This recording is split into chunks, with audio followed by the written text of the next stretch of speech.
Welcome to video 2 in the series on insect herbivores. Today we're going to dive a little deeper into some of the mechanical and structural defenses that plants use against herbivory. These structural adaptations serve as a first line of defense, creating barriers that make it challenging for herbivores to access, chew, and digest plant tissue.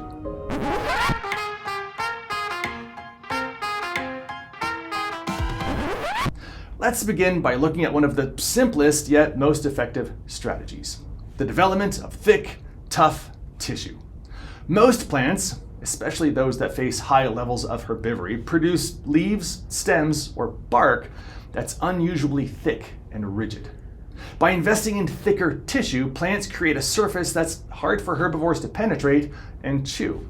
Grasses are a really good example of this strategy. Their leaves often contain silica deposits within their cell walls.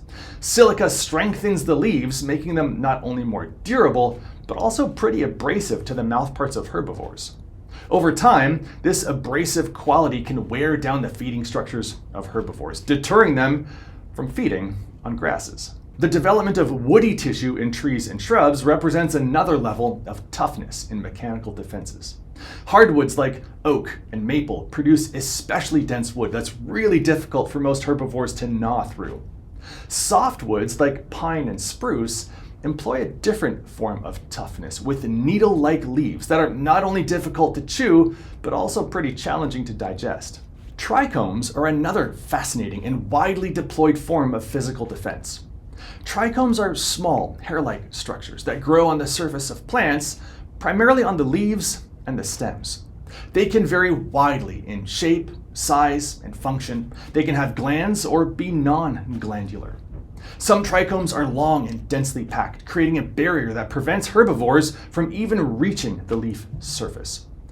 Tomato plants, Solanum lycoperisum, are a good example of this. Tomato plant leaves and stems have long, densely packed glandular trichomes that prevent small insects like aphids and whiteflies from reaching the leaf surface to feed or to lay eggs.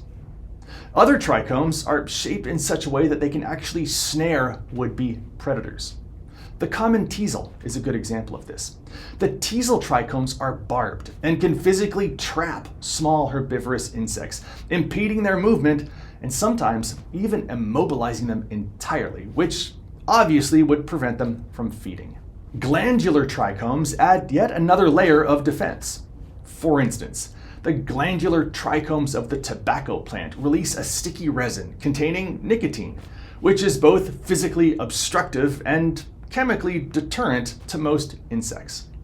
Stinging nettles, Urtica dioica, are another example. Their trichomes contain a mix of histamine, acetylcholine, and sometimes even formic acid, which, trust me, delivers a painful sting to anything that brushes up against them, even deterring large herbivores from feeding on the plant. In addition to trichomes, many plants have evolved other forms of structural defenses, like spines, thorns, and prickles. Although these terms are sometimes used interchangeably, they refer to distinct structures that serve a similar purpose. Spines are modified leaves, while thorns are modified stems, and prickles are outgrowths of the plant's epidermis. Each of these structures can provide a physical barrier that makes it really difficult for herbivores to consume the plant. Cacti are probably the most iconic example of this, with their sharp spines to deter animals from feeding on their succulent tissue. Similarly, roses are well known for their prickles, which discourage browsing by mammals. That said, in many of these cases, these structures are probably better for defenses against large herbivores rather than small insects that can easily navigate between them. On the other end of the spectrum, some plants have evolved slippery, waxy leaf surfaces that make it somewhat challenging for herbivores to get a foothold without sliding off. If you can't get a foothold, then it becomes kinda hard to settle down for lunch, and of course, fairly tricky to lay eggs. One interesting twist on a mechanical defense involves plants that use mimicry, or deception, as a form of structural or physical deterrent. Passionflower vines are a great example of this strategy. Some species of passionflower have evolved leaf structures that resemble eggs of certain butterfly species. Many butterflies are pretty selective about where they lay their eggs. They want to avoid leaves that already have eggs on them, as that would mean competition for their larvae. So by mimicking the appearance of butterfly eggs, the passion flower tricks butterflies into avoiding those leaves, reducing the likelihood of herbivore pressure on their foliage. While these mechanical defenses are certainly effective, of course they don't make a plant completely invincible. Many herbivores have evolved strategies to circumvent or even exploit these defenses. For example, some insects have evolved specific adaptations to chew through tough leaves or avoid getting entangled in trichomes.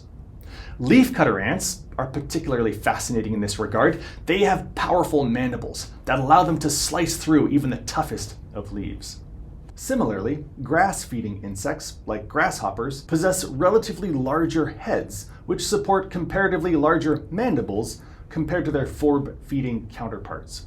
Forbs are just herbaceous, flowering, non-woody plants that don't include things like grasses, sedges, or rushes. These head and mouth part adaptations provide the cutting and grinding power needed to process tough plant matter. The grass-feeding butterflies in the Satyridae and Hesperidae families tend to produce larger larvae that likewise come with larger and more robust mandibles. This can, however, come with a trade-off. Often, these species exhibit reduced fecundity, that is, fewer offspring, due to the energetic cost of producing larger eggs that produce the larger larvae. Other species, like the spongy moth and certain grasshoppers, even undergo an extra molt during development. This supplemental molting allows them to replace worn mandibles and continue feeding on tough leaves. When it comes to trichomes, some insects, like the oak-feeding aphid Mysocallis scriberi, have evolved tarsal claws that actually grasp trichomes, enabling movement across leaves that have dense trichomes. Alternatively, some species bypass the challenges that trichomes present altogether by evolving longer proboscises, which let them feed through the trichome beds without making direct contact. In order to get around glossy, waxy leaves, many insects have evolved a different kind of tarsal adaptation. Chrysomelid beetles are a good example of this. They feature thousands and thousands of minute setae on their tarsal pads, providing molecular adhesion, similar to that of gecko feet. This gives them a grip on even the smoothest of surfaces. These adaptations, whether in mandibles or foot and leg parts, are part of the back and forth in the co-evolutionary arms race between plants and insect herbivores. That said, the structural and mechanical defenses that plants employ are just one part of their intricate defense strategy.